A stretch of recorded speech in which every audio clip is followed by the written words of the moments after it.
So since I live very close to here, I figured that I would come pay a visit at night, and it's really remarkable how many people are actually still here at the memorial at night. And so I'm going to give those people that are not in New York a chance to actually see the memorial. So I'm standing at the northern reflecting pool, which is closest to the Freedom Tower, and I'll give you a little tour of that.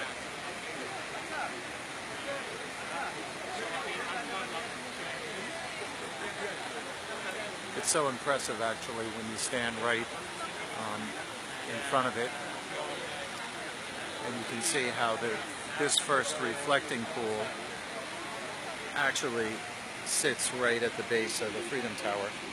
And just to give you an idea of how many people are actually still here, which I think is great.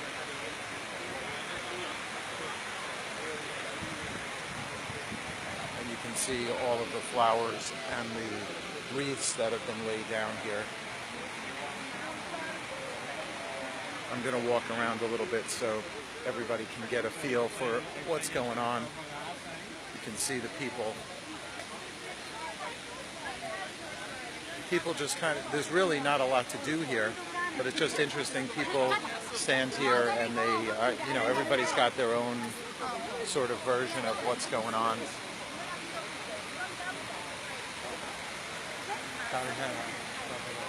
You can see the flags and the flowers.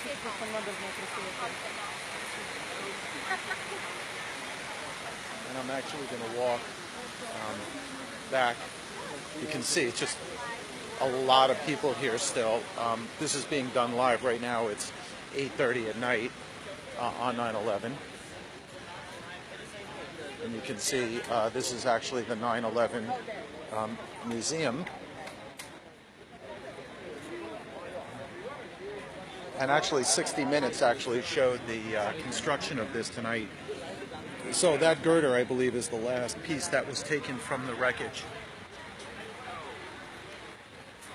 And you can see the museum and the escalator there. And actually, 60 Minutes on their program tonight had a very interesting statistic that the people who died were ages 3 to 85, and there were people from 90 countries who actually perished on 9/11. 90 countries. For those who say that, you know, of course, it was some sort of plot by one country or another. And you can see this reflecting pool even has more people around it. I don't even know if I'm going to be able to get to it. But we'll walk around. This is a great spot. Obviously, there's a reason a lot of people are here. We'll duck so we don't get in anybody's way. And you can see what people are doing here. They're actually looking south at the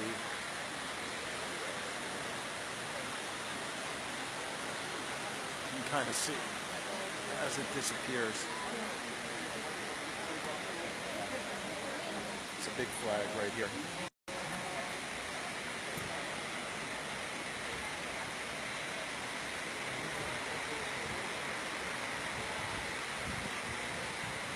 Just to give you a little view of the pit. And you can actually see the construction that's going on here. See, there's a crane actually right up there where they're building that building. I can see that crane actually from my window. So there's just people everywhere. See if I can find a spot to actually step in and look at the reflecting pool. There's like somebody literally in every spot. I'll get there. There'll be a spot. There. You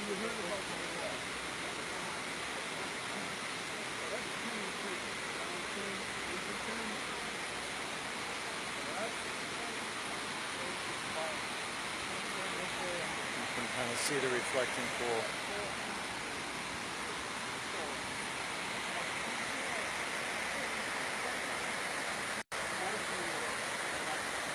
see that.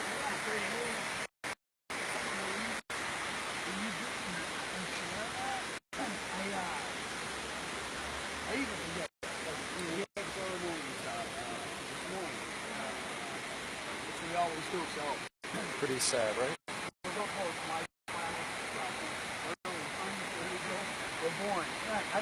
I'm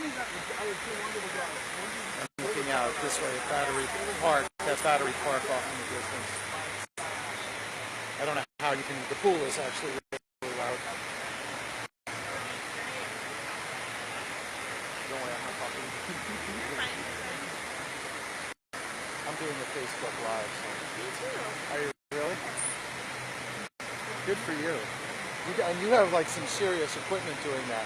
What brings you here today? I mean, I live in the area, so, and I have lots of friends all over the place, so I've been asked a few times to social media what's going on. I do it pretty frequently.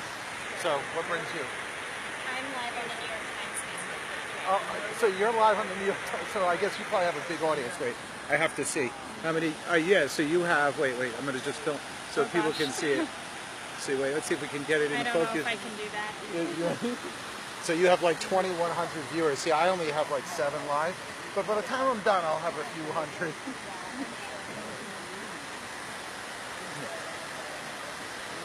I think it's really fascinating that the big media outlets actually use Facebook Live. It's new. It's really absolutely. So I'm going to turn around so people can see me. So I was actually at work in New Jersey, and I lived in a house that actually looked at Lower Manhattan. But I had gotten in my car, and I was driving to work, and I had 1010 Winds on the radio.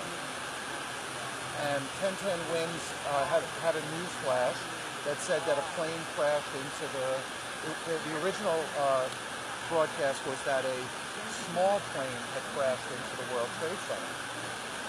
And I was like, oh, wow, that really is, that sucks, to be honest with you. I had a business visitor in Manhattan who was supposed to come see me, so the first thing that I thought was, he's going to get caught in traffic and never make it here. And then I remember looking out the window at my car, and it was perfectly clear day. And then I said, how could a small plane crash into the World Trade Center on a perfectly clear day? It's not possible. I said, oh, maybe somebody committed suicide. And then over, I don't know, over the next hour, obviously it all unfolded. So what is it like living that here? I don't know, it's a little bit surreal because I lived in Jersey. I'm new to Manhattan, and it's a little bit weird actually being here. It almost part of it is almost not real, like this is the place where it happened. But on the other hand, I don't know if you can feel it, but I feel like this is a place where you feel emotion. It's palpable here for sure. For sure. I walk here sometimes when there's nobody here. Well, thank you so much for sharing that. No problem. My pleasure. So he was just saying, for those of you who are just tuning in, he's chatting with me about where he was on September 11th, 2001, and just the very palpable emotions here at the memorial.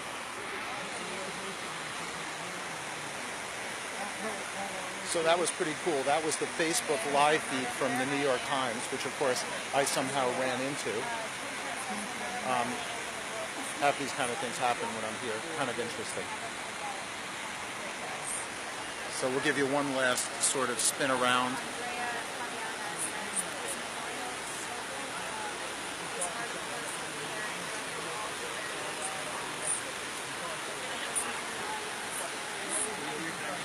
What's that?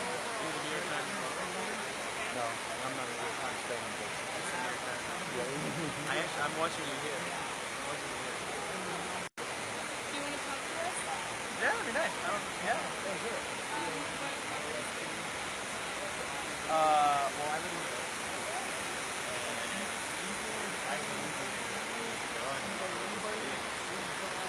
Okay, one last spin around.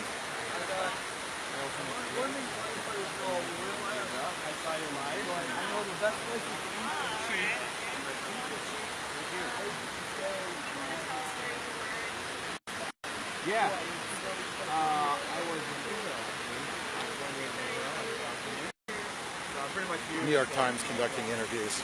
Pretty funny. Anyway, I'm going to sign off from here. One last view of the pool, and we're going to say goodnight.